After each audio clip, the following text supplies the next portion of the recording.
Good evening and welcome to Marinelli Field. I'm here with Rocco, the Riverhawks. The Riverhawks going to be playing their first exhibition game. I'm live out here at West Middle School where head coach Joe Novak will be holding a coach's clinic. We'll talk to the head Husky live straight ahead on the ticket. It's a hard job, but somebody's got to do it. After a half of play, NIU led the Maryland Terrapins, who are ranked 13th in the country, by a score of 10-7. It's National Little League Week, so we're in McChesney Park at the Carlson Boys and Girls Club, taking a look at some Little League baseball. Now the team in blue here, they are the Yankees. They're taking on the Eagles. They're in green. It's been some hard-hitting action going on in this one. Now you notice the coach is going to give a wind-up and a kick here. Coach is doing the pitching.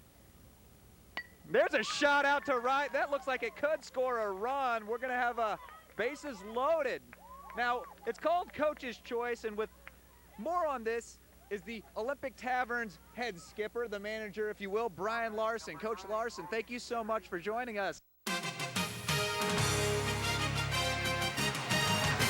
Chicago Cubs have moved just a game out of first place in the National League Central Division. For baseball fans, there's no bigger series than what the Cubs are up in right now, the St. Louis Cardinals. Well, they're hoping Woody Williams can outduel Chicago's Kerry Wood in the NL Central. The rivals continue a three-game series at Busch Stadium. Yesterday, Cubs pitcher Mark Pryor allowed 3 hits in 8 solid innings of play. Randall Simon, Aramis Ramirez, they went back-to-back with home runs. Chicago took the series opener 7-4, only the third win in 14 tries at Busch Stadium. As the Cubbies finally have solved the problem, they are just a half game behind the Houston Astros in first place. As for the Chicago White Sox, well, they continue to roll. They're in the Big Apple after putting a hurting on the New York Yankees last night. Frank Thomas delivered a grand slam homer as the Sox blasted the Yanks 13-2. Tonight, Bartolo Colon's going to be on the mound for the White Sox. Colon ended a 2-start losing streak last Thursday in a 7-3 win over Texas. He can fare just as well as he takes on David Wells of the Yankees. Sox, they hold a 1-game lead in the AL Central over the Kansas City Royals. Well, the Bears, they're kind of putting it on cruise control as they get ready to take on the New England Patriots tonight in Foxborough. The Bears have seen what's happened to other teams this preseason with injuries hitting home for some of the best in the league, both Mike Vick and Chad Pennington, a couple quarterbacks that are on that injured list. After last year, the Bears don't want to take any chances, so you can only expect about a quarter of play from tonight's starters. And we're only a day away from the kickoff of the NIU football season. Huskies getting ready to take on the Maryland Terrapins. Playing a good team like Maryland, that's huge for the Huskies as they're trying to build a dynasty there in DeKalb. Huskies got some love from the media this preseason. They start the year picked to win the MAC conference, so the team is just ready to get the season rolling. However, I'd rather have it where people think we can be pretty good as opposed to thinking we're not worth a darn. So we'll deal with it. We understand that. It's not ideal, but we'll deal with it, and hopefully we make people correct in their predictions. High expectations going on in DeKalb, and that's a lot of fun. Big games going on. They're going to be hosting Iowa State and, of course, Maryland tomorrow. Hard to believe that the college football season's already here. Of course, we'll have highlights. Campus is nothing but a buzz. I'm sure. Lots of excitement. Thank you, Chad. Well, the Boylan Titans are always the threat to win the Nick 9 conference. This year, it's no different. They lost quite a bit from last year's team, most notably the Nick 9 passing leader, Matt Weber. But the Titans, they have their offensive and defensive line intact from last year's team, and any coach will tell you that it's in the trenches. That's where the game is won. But don't be fooled, because after going 8-3 and making it to the second round of the playoffs, the Titans still have plenty of experience coming back. Well, it's still all the buzz. The NIU Huskies knocked off their highest-ranked opponent ever. It took overtime last night, but NIU is able to top the 15th-ranked Maryland Terrapins by a final of 20-13. Now, it was a late fourth-quarter drive that got the Huskies in position to kick the tying field goal to push the game to overtime. From there, Dan Shelton caught a 20-yard touchdown pass, put the Huskies ahead on the final play of the game. Rob Lee deflects the ball off his foot, off his leg, and it went right to Randy Drew, coming up with the interception, but it all goes back to the momentum the Huskies were able to steal away in the fourth quarter. And I kind of could see it happening all the way along.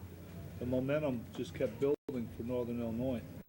Tonight, the high school football season kicks off, and our game of the week takes us to Freeport, where the two-time defending Nick 9 champions will host the Belvedere Bucks. This one should be a good game.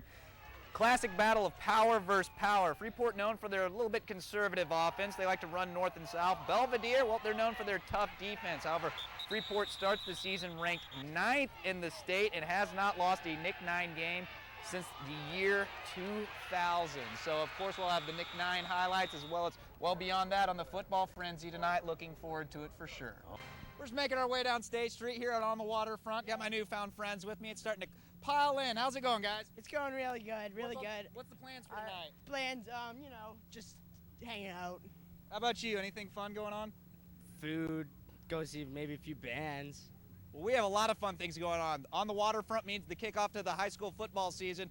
And no bigger game than Hononegah and Boylan. This one has all the elements. It has revenge, rivalry. We got the Boylan fans out already. They're trying to start the season off on the right foot. All the components go into this one. I'll tell you what, the Indians beat the Boylan Titans 35-34 in double overtime last season. Hononegah went on to finish second in the Nick 9. Boylan finished third. That's their worst finish they had in the entire decade. So they're looking at a shot of redemption for tonight. We're taking it. We're taking the whole thing this year, so, I mean, I'm not trying to be cocky or anything. Of course, we're going to have tons of area football action tonight on the Taco Bell Football Frenzy. Our game of the week, Belvedere Bucks at Freeport. You want to tune in? We'll take you through the Nick 9 and beyond. Well, today in the majors, the Cubs took on the hottest team, the Milwaukee Brewers. They've won 10 straight. We roll out to Wrigley for highlights of this one. Cubs needing a big win, and check out the defense. Aramis Ramirez, great diving play, throws across to get the runner out at first. Bottom of the first inning, Eric Carros to bat, coming through with an RBI single. Ramon Martinez is going to score. That made it 1-0 Cubbies. Fast forward to the fifth inning, Sammy Sosa at bat. RBI single there. Kenny Lofton's going to come in to score, making it 3-1. Cubs roll to victory today by a final of 4-2. And once again, got to reiterate it, Taco Bell Football Frenzy, high school season kicking off. We're looking forward to it. Yeah, believe it or not, it's here. Me and Scott Hinley going to be on the update at 10, so All right. tune in. Well, thanks again for joining us tonight. Our game of the week takes us to the land of the pretzels, where the two-time Nick 9 champions started defense of the title against Belvedere. We joined Scott Hinley for the breakdown of this marquee matchup. 39-8 Rock Island at halftime, and last check. They're good. And it was a bitter pill to swallow last year. Jefferson Jayhawks got beat by the Auburn Knights. That win snapped the Knights' 39-game losing streak. So for the first time since 1997, we can say, let's see if Auburn can make it 2 in a row, and it looked good in the early going, up 15-0 at half. However, in the third quarter, Alex Louie, he began to take over, mowing his way for a first down here. Then Louie again from 5 yards out, needling his way through the defense into the end zone. That made it 15-8 after the 2-point conversion. Knights, they have a lot of athletes on the team. Don't be fooled. Brandon Wright is going to get the pitch and go around the corner. Almost shakes this one loose before being knocked out by Louie. But then again, Alex Louie. Check out this one. One-handed interception there, the drive stopper. 23-15, Jefferson avoids the